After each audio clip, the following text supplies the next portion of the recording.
All right. So what do you picture when you imagine Mongolia? Is it a nomadic herder? Or maybe you imagine the vast steppe? Or perhaps you conjure the image of Chinggis Khan, or Genghis Khan as we say in the West.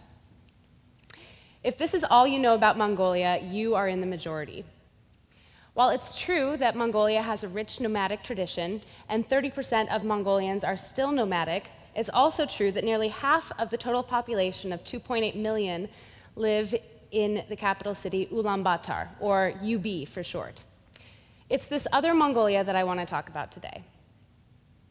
In late 2011, I arrived in UB and began a 10-month-long Fulbright MTV fellowship. My goal was to make a documentary about rock music.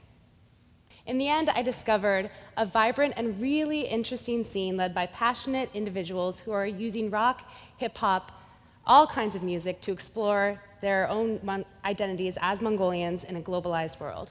So today, I offer you a brief history of Mongolian rock music. But before we get into that, I want to give you some context. Music is hugely important in Mongolian culture. For a nomadic society, music is an essential form of entertainment and self-expression. The nomadic history and landscape give music a really unique sound. So here's a sample of some traditional long song accompanied by the horse-head fiddle.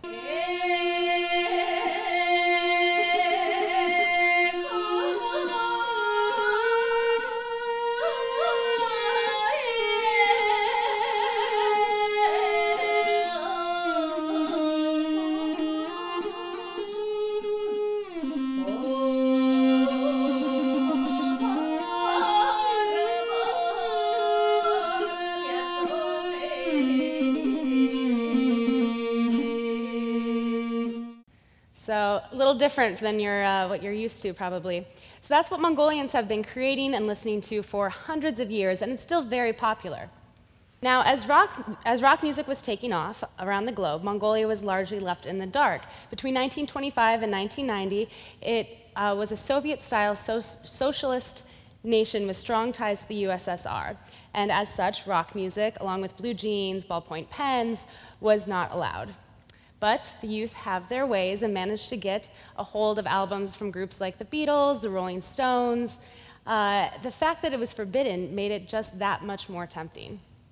And so in 1971, the government decided to respond to the growing demand and created the first Mongolian rock band. Soil Erden, or Cultural Jewel, was comprised of several traditional instrumentalists. The government imported rock instruments from Japan and told them to learn how to play.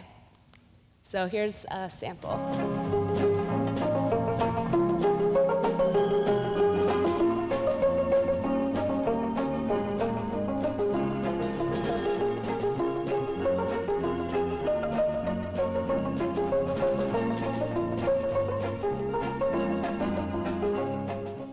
So they had to work within the restraints of the state. The government would tell them what topics to write about, how to write about them, and how the music should even sound. They were a government band. Dragul Saihan, one of the original Soil Erden members, told me all the works were controlled in detail. They controlled every song, every word, and every note. There were over 10 controllers from the Ministry of Mongolian Art and leaders from that organization who would listen to the work and criticize it. But they were also hugely popular. For the first time, Mongolian youth could explore rock music openly. And over the next decade and a half, the government created more bands. Each governmental organization would have their own. There was the education band, the railroad band, the army band, and so on. And these groups trained a lot of the musicians. In the 1980s, many of them decided to break away and create their own music. It was unrestricted, but it was underground. Two important songs emerged from that time period, and they helped lead Mongolia to the democratic revolution of 1990. The first was called Chinggis Khan, and here is a clip.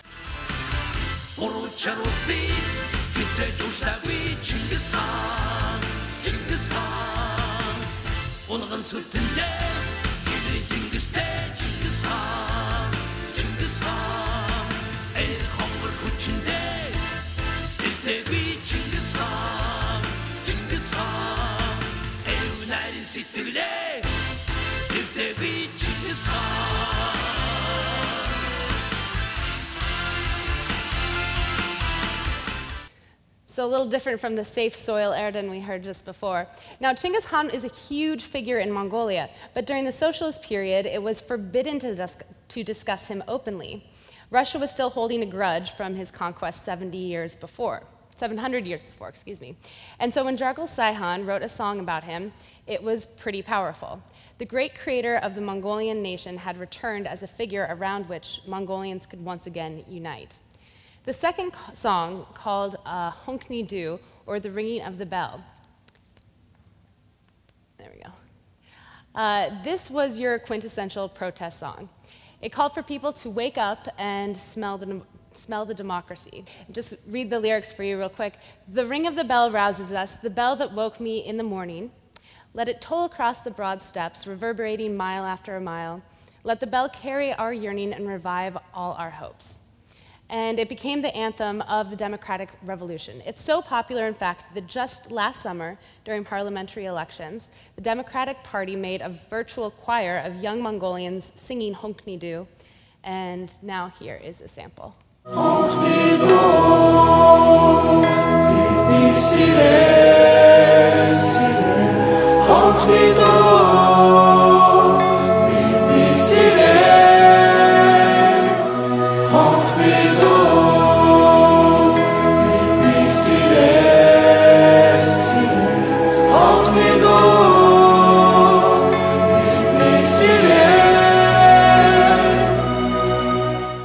Has that sort of powerful protest feeling to it.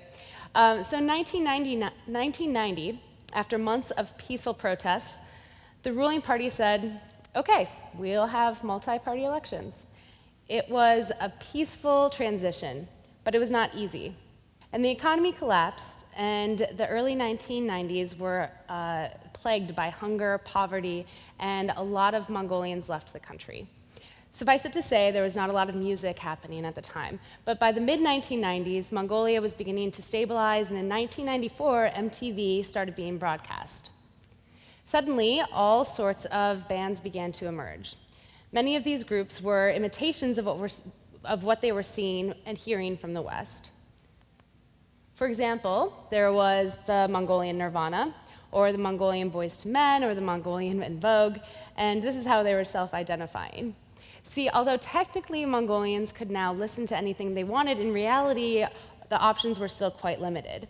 The first record store didn't open until 1996, and even then, they had a very limited selection. And so musicians would hear one album by one band, and they would like it, and that would be their influence. The music industry as a whole was like a young band just starting out, and you had to cover other bands before you can really create your own music. But one of the really cool things about this moment in time is that because Mongolia is so small, and because the rock, alternative, modern music scene was so new, all of these bands were pioneers. There was the first grunge band, the first hip-hop duo, the first boy band, and so on. And the scene was hugely malleable, and individuals could have a tremendous impact. A man named Natsig Dorj was particularly influential. He is the founder of Mongolia's first record store, first alternative music station, and first music festival. He not only physically brought new music to Mongolia, but he created a space where people could discover new styles and create their own. And none of this, by the way, is his day job. So as musicians and the music scene grew throughout the 2000s, many began focusing more on their own unique heritage and experimented with incorporating it into their own music. Now, blending traditional rock music was not new. Soil Erden almost exclusively did that. Rock bands throughout the 80s and early 90s would use throat singing and ancient costumes and concerts. But for the generation who were only children at the time of the transition, simply incorporating a horsehead fiddle into the rock music was not enough. So Altan Urig was the first to fuse Western rock music and Mongolian traditional music into something that was utterly unique. The band is made of 7 musicians, all studied traditional instruments.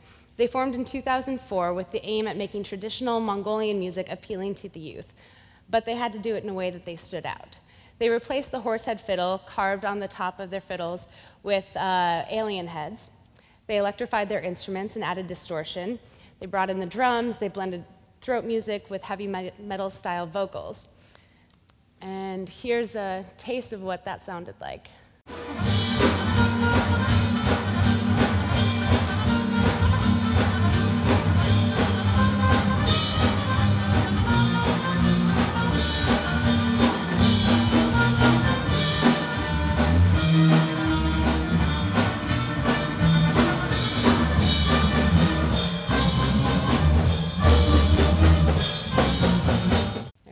So Altan Urug continues to be very popular today, and they're in high demand by both foreign audiences and Mongolian audiences, which is something not very many bands have actually been able to achieve. Several bands have followed in Altan Urug's footsteps. Jonon is another.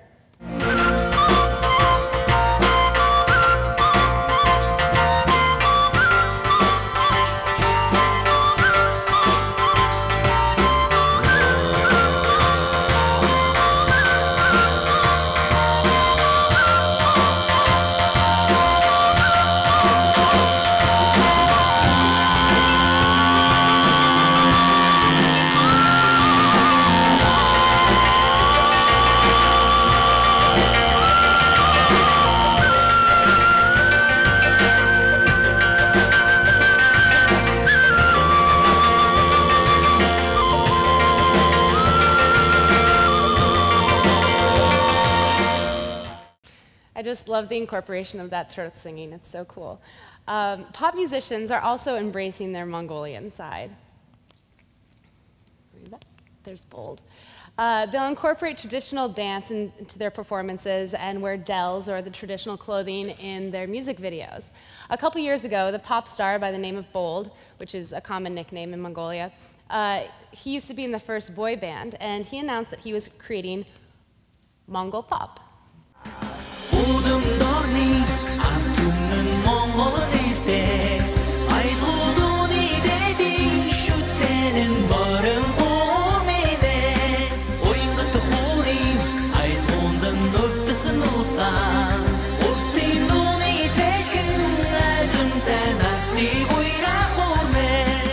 So Bold is he's the biggest deal in Mongolia. He is probably the most famous pop star there.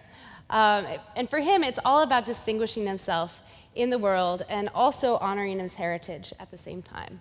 He told me in an interview, we have a very special history, music style, steppe culture, and nomadic civilization, so we have no need to copy from foreign music, but rather develop our own unique style of music. Our distinct culture into the songs, implementing the beauty of our distinct culture into the songs we create. And so this is how so many active players in the music industry today are feeling. While I could give you examples of several of these people, I'll leave you just with one final band. Mohanik is doing this in a totally different way. They formed several years ago in high school, and they were listening to a lot of Blink-182 at the time. Their style is energetic, humorous, very fun. When I met them, they were writing songs for a new album. As they wrote, a new kind of sound emerged. Their music started sounding more Mongolian, but in a very unintentional way. As lead guitarist Sojo told me, we're not searching for a Mongolian sound, it just came out. And to record this album, they felt they needed to leave UB and be out in the other Mongolia, the free, open, unconstricted Mongolia, and that was free from honking and traffic and smog. So they ended up recording an album in the back of a 300-year-old monastery, about 5 hours away from UB. Here's a taste of one of the songs they recorded that day. You can hear the shaman-like drum beat and the driving melody in the song.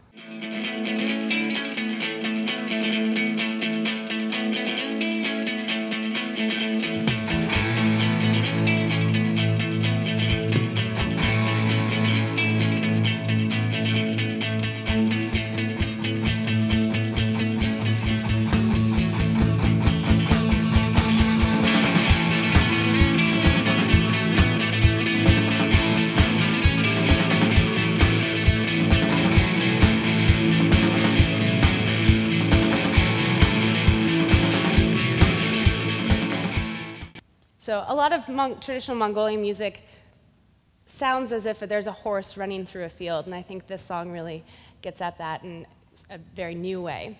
For Mohannik, the blending of international and Mongolian influence is natural because as a product of the new Mongolia, that's what they are, a blend of Mongolian and all of the other cultures that they consume, mostly thanks to the internet. For them, globalization doesn't diminish or take away from their heritage, but rather it's an opportunity to innovate on and an opportunity to innovate on and expand it. And that's the future of Mongolian rock music. Thank you very much.